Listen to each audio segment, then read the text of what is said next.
Christian Audio, a division of Recorded Books, presents Holy Hurt, Understanding Spiritual Trauma and the Process of Healing by Hilary L. McBride, PhD. Narrated by Hilary L. McBride, PhD. To all our younger selves, who needed to know then but can finally learn now, you can listen to your body, you can trust yourself, and you are good at your core. Introduction.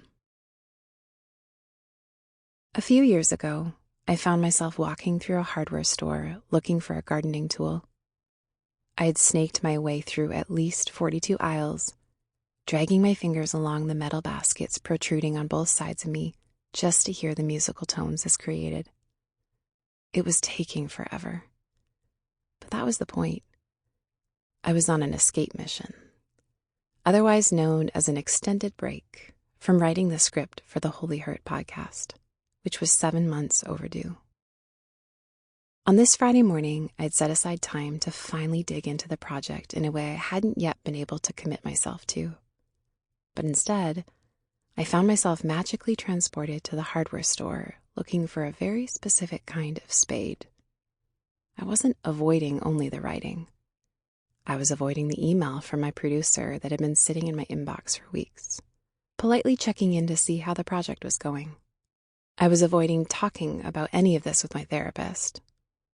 This was my way of putting off remembering the stories connected to my own spiritual injuries and the questions those memories brought to the surface.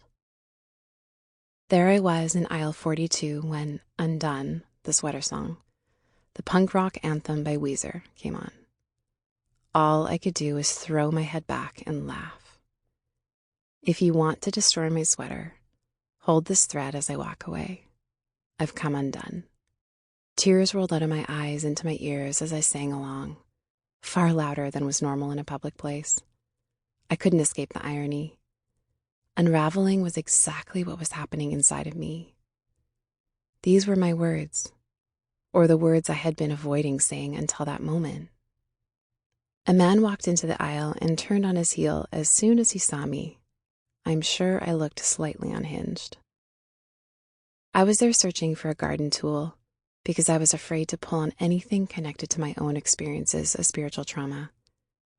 I knew I couldn't write about spiritual trauma in any depth, couldn't read the research, tell the stories, or talk about the healing without touching the places inside of me connected to it all.